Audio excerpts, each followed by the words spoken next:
Shikues të televizionit Klan, ju përshëndes, këto janë lajmet e orës 12, do të njihemi bashkë me zhvillimet më kryesore të deri tanishme. Kryeministri Edi Rama është duke zhvilluar një takim me krerët socialistë të bashkive, por më tepër detaje pikërisht nga ky takim do të kemi tani një komunikim të drejtë për drejtë me gazetaren Gerta Bullari. Gerta, cili është qëllimi i këtij takimi dhe çfarë pritet prej tij? Redi ju përshëndes që prej orës 11 ka nisur takimi i kryeministrit Edi Rama me kryebashkiakët socialist këtu në Pallatin e Kongreseve, një takim që vjen në kuadër të turit të nisur nga socialistët punët e Shqipërisë. Burime brenda mbledhjes bëjnë me dije se deri në këto momente është duke u diskutuar sa i përket problematikave apo çështjeve kryesore të pushtetit vendor, ndërkohë që kryeministri ka vënë theksin kryesisht tek domosdoshmëria e ngritjes së emergjencave në nivel lokal, një fokus të veçantë mësohet se ka patur dhe çështje të cilat lidhen me përpunimin e mbetjeve, por edhe me pastrimin, ndërsa vendi po përgatitet edhe për nisjen e sezonit të ri turistik. Po ashtu mësohet se kryeministri ka deklaruar se ka një interes të lartë sa i përket paketës së maleve, një iniciativë e socialistëve, ku duhet thënë që për këtë iniciativë zoti Rama më herët ka kushtëzuar dhe rikandidimin e bashkiakëve nëse ato nuk do të arrijnë të lidhin 10 kontrata sa i përket kësaj iniciative. Takimi, sikundërse e përmenda, vjen në kuadër të turit për Shqipërinë, një iniciativë e cila pritet të zgjas për afro 9 javë deri në ditëlindjen e 35 të Partisë Socialiste në 12 qershor dhe do të jetë e fokusuar kryesisht tek ekonomia, arsimi, punësimi, por dhe integrimi i Shqipërisë në Bashkimin Evropian. Mirë, Gerta, të falenderoj për gjitha këto informacione.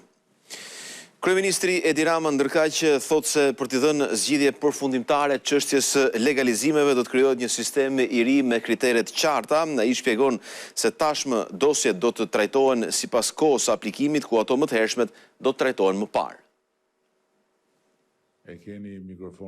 Edi Rama pranoi se ligji aktual ka pamundsuar një pjesë të legalizimeve. Ndaj nga njësia 14 në Kashar, ku vijoi turin punët e Shqipërisë, kryeministri paralajmëroi se procesi do të bazohet mbi kriteret e aplikimit. Thon ndryshe ai që ka dorëzuar më herët dokumentacionin, do të ketë fatin të marrë më parë në dorë legalizimin se pasuesit e tjerë në listë. Janë të pamundura nga ligji aktual. Pse dikush që pret legalizimin që në 2010 duhet presi akoma, ndërkohë që dikush tjetër që e ka bërë kërkesën 2018 duhet ta marrë përpara. Bëhet një sistem me vite dhe njerëzit do t'i thuhet që prit se jemi akoma tek viti X. Teksa pranoi se deri më tani janë bërë 300.000 legalizime. Rama tha se në funksion të këtij procesi, po përshpejtohet edhe me digitalizimin e hartave. Deri tani janë skanuar 54 milion flet. Është fatmirësisht drejt përfundimit, më në fund brenda 2027-s çdo gjë do e kemi digitalizuar. Edhe do jetë më e thjeshtë. Qeverisja socialiste njeh jo vetëm meritën e kthimit të Shqipërisë në një destinacion turistik, por edhe rritjen e investimeve të huaja. Ne kur kemi filluar këtë punë, Shqipëria kishte 2 milione ca turist, kemi arritur në 12 milion me pasaport të huaj. Në atë kohë, mesatarja e investimeve të huaja në Shqipëri ishte 300-400 milion euro në vit. Tani më ne kemi kaluar 1.5 miliard, para që hynë në ekonomi. Edhe përpara Asamblesë Socialiste të Degës 14, Rama sikurse u akuzat ndaj opozitës, duke i cilësuar të paudhë përfaqësuesit e saj, të cilët tha se po tentojnë të bllokojnë integrimin e Shqipërisë në familjen europiane.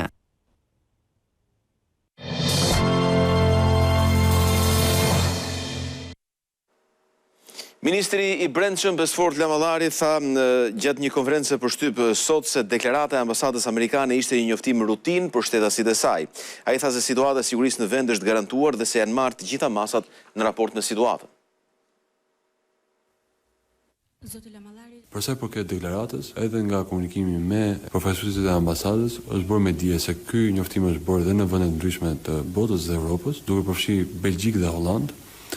Kështu që nëse qytetarët shqiptarë ndihen të pasigurt, atëherë bie do të themi që dhe qytetarët belg dhe holandezë dhe të vendeve tjera të Evropës të ndihen të pasigurt, por nuk besoj që ky është rasti. Vlerësimi i riskut është bërë shumë kohë më parë.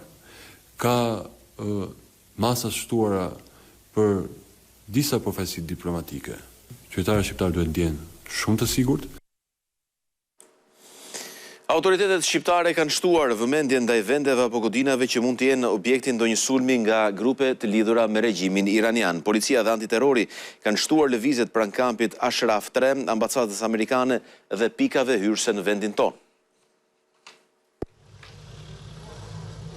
Pas njoftimit të ambasadës amerikane në Tiranë se grupet të lidhura me Iranin mund të synojnë të sulmojnë elemente opozitës iraniane në kampin e Manzës, situata paraqitet e qetë. Autoritetet her pas here kryen kontrolle me qëllim verifikimin dhe vlerësimin e situatës.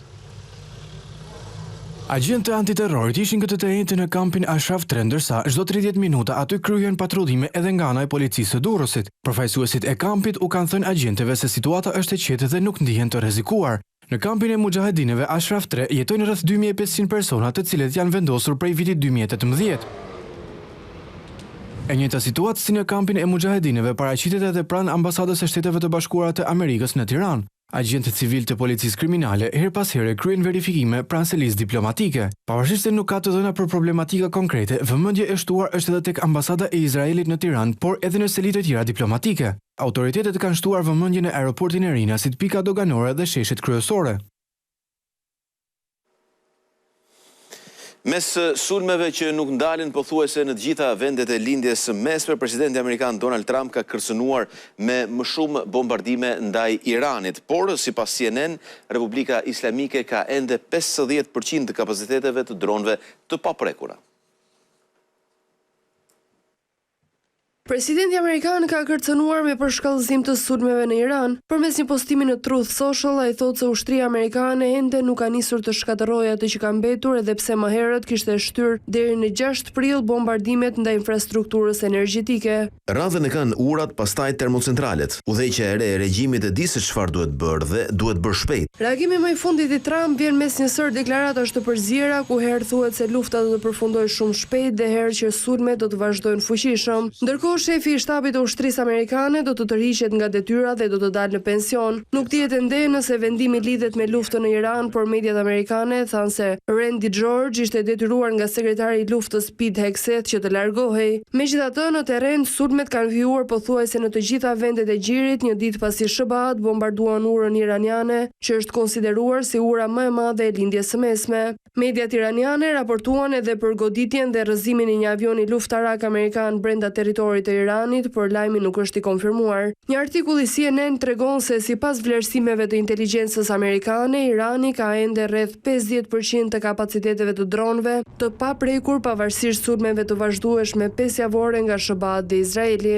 Vlerësimi total i inteligjencës amerikane mund të përfshijë lëshues raketash që aktualisht janë të paarritshme, të tilla si ato të varrosura nën tokë nga sulmet ajrore, por të pashkatëruara. Këto raketa shërbejnë si një aftësi kyçe që i lejon Iranit të kërcënojë trafikun detar në ngushticën e Hormuzit.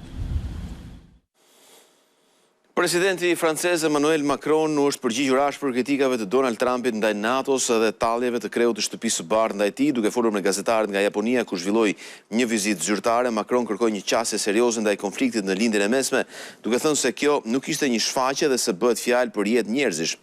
Aleancat si NATO janë të vlefshme për shkak të asaj që nuk thuhet, tha Macron, duke argumentuar se hedhja e dyshimeve mbi angazhimin ndaj aleancës e zbraz atë nga thelbi i saj. Presidenti francez reagoi edhe ndaj komenteve të Trump për bashkëshorten e tij, duke thënë se ato nuk ishin as elegante dhe as në përputhje me standardet.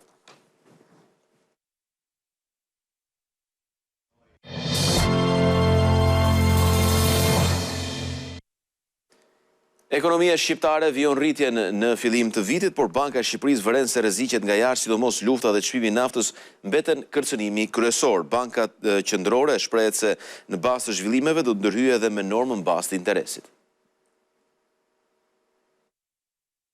Ekonomia shqiptare ka hyrë në vitin 2026 me një ritëm pozitiv zhvillimi. Të dhënat e Bankës së Shqipërisë tregojnë rritje të punësimit dhe pagave, stabilitet të çmimeve dhe ulje të borxhit publik. Ky kombinim ka mbështetur konsumin dhe investimet, ndërsa financimi në ekonomi mbetet i lirë dhe me likuiditet të bollshëm. Tensionet gjeopolitike dhe konflikti ushtarak në lindjen e mesme kanë implikime serioze në rast se do të përshkallëzohen për ekonominë shqiptare në të ardhmen. Do të ketë presion për rritje të çmimeve edhe për frenim të ritmit të rritjes ekonomike. Megjithatë, panorama nuk është pa rreziqe. Konfliktet në lindjen e mesme dhe pasiguria globale po krijojnë një goditje të mundshme të ofertës së ngjashme me efektet që solli lufta në Ukrainë. Kjo do të thotë më shumë presion mbi inflacionin dhe më pak hapësirë për rritje ekonomike. Pesha direkte e naftës në shportën e konsumit familjar aktualisht është rreth nivelit 3.5%. Megjithatë, deri tani kemi një rritje të çmimit naftës në tregjen ndërkombëtare në nivelin 35-40%,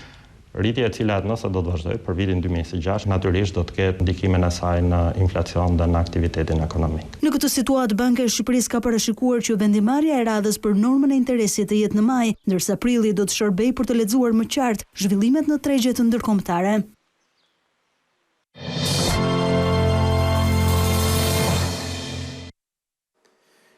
Disa ndryshime në ligj do të japin mundësinë qytetarëve të kërkojnë dëm shpërblim nga shteti për problemet shëndetësore të shkaktuara nga ndotja e ajrit. Drafti parashikon shtrirje të monitorimit jo vetëm në qytetet e mëdha dhe përcaktimin e shkaqeve të ndotjes. Qytetarët do të kenë të drejtë të kërkojnë kompensim nga shteti për problemet shëndetësore të shkaktuara nga ndotja e ajrit. Ky është një prej ndryshimeve të bëra në ligjin për mbrojtjen e cilësisë së ajrit në mjedis, të hedhur për konsultim publik. Për herë të parë njeh të drejtën ligjore të qytetarëve për kompensim kur autoritetet shkelin me dashje ose nga pakujdesia rregullat e mbrojtjes së ajrit dhe kjo shkakton dëme shëndetësore. Rregullat procedurale do të përcaktohen me vendim të Këshillit të Ministrave. Sipas relacionit, ligji aktual paraqet boshllëqe dhe mangësi në lidhje me monitorimin e cilësisë së ajrit, përcaktimin e metodologjive dhe zbatimin e masave në rastet e tejkalimit të niveleve të përcaktuara të ndotësve. Edhe pse ajri në disa qytete është 10 herë më i ndotur se normat e lejuara nga OBSH, deri tani stacionet e monitorimit dhe kryesisht në Tiranë ishin të lidhura vetëm me ndotjen nga trafiku. Aktualisht monitorimi i cilësisë së ajrit mbetet i përqendruar kryesisht në Tiranë me stacione që matin kryesisht PM10, PM2.5 dhe dioksidin e azotit të lidhura me trafikun.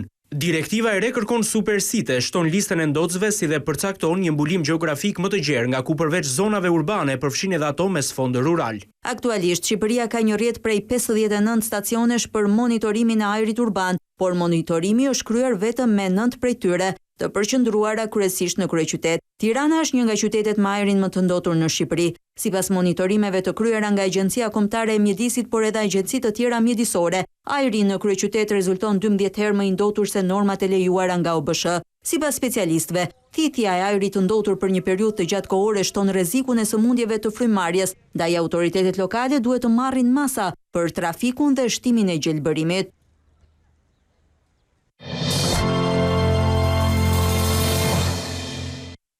Komuniteti shqiptar në Shtetet e Bashkuara ka dhuruar spektakël përpara ndeshjes NBA mes Chicago Bulls dhe Indiana Pacers duke performuar këngë dhe valle tradicionale. Shohim pamjet në kronikën e vijim.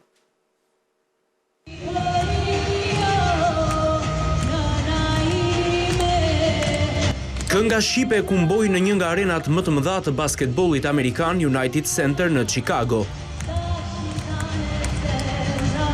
Përpara sfidës Chicago Bulls Indiana Pacers, komuniteti shqiptar dhuroi spektakël të vërtet duke performuar këngë dhe valle tradicionale shqiptare. Tingujt e muzikës tradicionale pushtuan sallën, ndërsa valltar me kostume kombëtare sollën energji dhe krenari në parket. Publiku amerikan mbeti i mahnitur nga ritmi dhe gjallëria e valleve, duke kthyer këtë moment në një spektakël të rrallë për NBA-n. Kjo natë e veçantë e dedikuar komunitetit shqiptar tregoi se kultura jo nuk njeh kufi, nga Shqipëria dhe Kosova deri në zemër të Chicagos, një moment krenarie që po bën xhiron e rrjeteve sociale dhe po i tregon botës traditat shqiptare.